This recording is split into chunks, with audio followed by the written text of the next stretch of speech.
حضرت امام احمد بن حنبل فرماتے میں غلام خریدنے گیا، اس نے میرے ساتھ شرط رکھی کہ حضور آپ مجھے خرید کے لے جانے ہیں، میری شرط یہ ہے کہ میں دن کو آپ کی ڈیوٹی کروں گا، رات کو نہیں کروں گا۔ فرماتے میں لے آیا، گھر لا کے میں نے پوچھا تیرا نام کیا ہے؟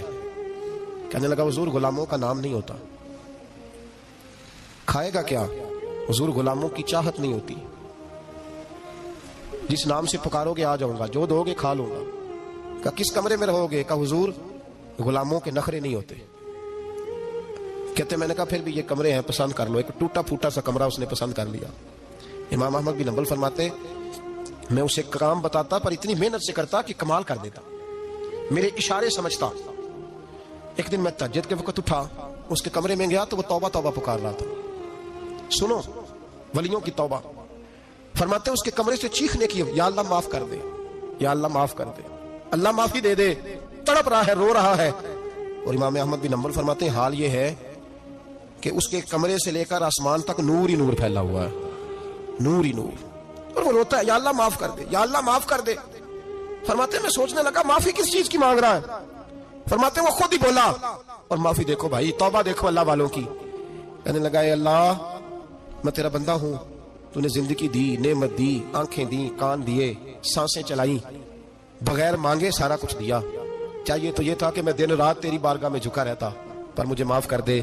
میرے اوپر امام احمد بن حنبل کے بھی حقوق ہے، میرے مالک کا بھی حق ہے، اس لیے میں دن سارا عبادت نہیں کر سکتا، بس 5 نمازیں پڑھ سکتا ہوں، رات میں جاگتا رہتا ہوں تیرے حضور۔ اللہ وہ جو سارا دن میں عبادت نہیں نہ کر پاتا مجھے معاف کر دے، خدایا میری غلطی معاف کر دے، اللہ مجھے بخش دے۔ اور راتی ساری کر کر زاری، نیند اکھاں تھی توندے، فجرے وہی گناہگار کا آمن، سب تو نہیں، یا اللہ چاہیے تھا میں 24 گھنٹے سجدے کرتا، بخش دے، یہ میری خطا معاف کر دے۔ ساون کی کالی راتوں میں جب بوندا باندی ہوتی ہے، وہ راتوں کو اٹھ اٹھ روتے ہیں، جب خلقت ساری سوتی ہے، اور درویش کہنے لگے رات پوے تے بے دردانو، نیند پیاری آوے، درد مندانو یاد سجن دی، ستے امیان جگاوے۔ یا اللہ معاف کر دے، میں سارا دن سجدے نہیں کر پاتا، سارا دن لمبی نہ معافی دے دے، یہ توبہ ہے اللہ والوں کی۔ امام احمد بن حنبل فرماتے ہیں فجر کے وقت وہ میرے ساتھ مسجد گیا، میں نے اس کا چہرہ دیکھا، میں اس کو کونے میں لے گیا، میں نے کہا جا تو اللہ کی رضا کے لیے آزاد ہے، جا میں اپنے حق معاف کرتا ہوں، مکان تیرے پاس رہے گا، کھانا تجھے ملے گا، تو آزاد ہے۔ اس نے کہا حضور ہوا کیا؟ ہوا کیا؟ ہماری تو خواہش ہے نا کہ بندہ اس وقت ملنے آئے جب میں تسبیح پڑھ رہا ہوں، کوئی اس وقت گھر پہنچے جب میں سجدے میں ہوں، لوگوں کو پتا چلے بڑا نیک ہے، بڑا نمازی ہے، اس وقت کسی کی نظر پڑے جب میں بالکل قرآن پاک پہ بیٹھا ہوں۔ فرماتے ہیں جب میں نے کہا نا تو آزاد ہے، تو کہنے لگا حضور کیا ہوا؟ فرمانے لگے رات میں نے تیری توبہ دیکھ لی ہے، توبہ دیکھ لی۔ امام صاحب فرماتے ہیں وہ پھر تڑپ کے رویا، سجدے میں سر رکھا، تو نے یہ کیا عجب کیا، مجھ کو بھی فاش کر دیا، میں ہی تو ایک راز تھا سینہ کائنات میں، میں سراپا مخزن راز تھا، میں رہا تھا مدت و راز میں، یہ تیرا شوق دید کشاں کشاں مجھے بھی کھینچ لایا مجاز میں۔ اے اللہ پردہ ہی کھول دیا تو نے، یہ عبادتیں، یہ توبہ، یہ ریاضتیں، یہ تیرا میرا راز تھا، اللہ تو نے پردہ ہی کھول دیے، مہربانی کر مجھے پردہ پوشی عطا فرما، اللہ معاف کر دے، مجھے پردہ پوشی عطا کر۔ حضرت امام احمد بن حنبل فرماتے ہیں سجدے میں اس نے بلند آواز سے اللہ اکبر کہا، پھر وہ گرا، اس کی روح پرواز کر گئی، پرواز کر گئی، چلا گیا، رخصت ہو گیا۔ یہ عاشق کا جنازہ ہے، ذرا دھوم سے نکلے، محبوب کی گلیوں سے ذرا گھوم کے نکلے۔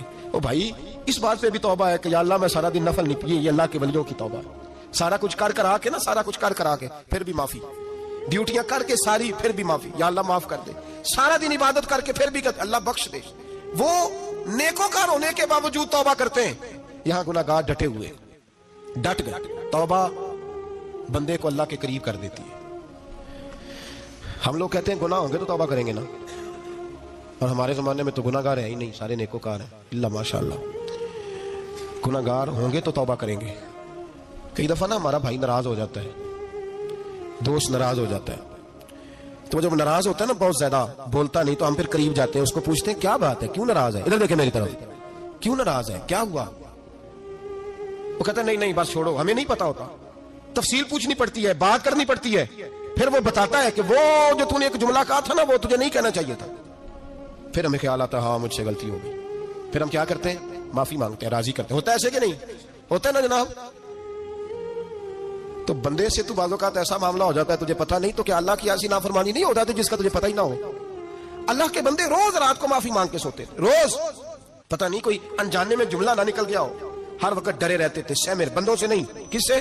زور سے بولیے، ڈرے رہتے، یا اللہ معاف کر دے۔ ان کی طبیعتوں پہ خشیت طاری رہتی ہے۔ ہم دلیر لوگ ہیں، توجہ نہیں کرتے عزیز بھائی، اور ہم اس وقت توجہ کرتے ہیں جب مہلت ختم ہو جاتی ہے، جب سزا کا وقت شروع ہو جاتا ہے۔ میری بات یاد رکھنا، ایک وقت تک اللہ مہلت دیتا ہے بندے کو، گناہ کرتا ہے اللہ مہلت، پھر سزا شروع ہوتی ہے، پھر بندہ اس کی پکڑ میں آتا ہے، پھر جب پیر پھسلتا ہے تو کسی جگہ اس کا ہاتھ دوبارہ نہیں پڑتا، وہ پھر پھسلتا ہی جاتا ہے۔ یاد رکھنا، ہم مہلت کے وقت توبہ نہیں کرتے، اور جب پھسل جاتے پھر ہم کہتے ہیں اوہو یہ کیا ہوا۔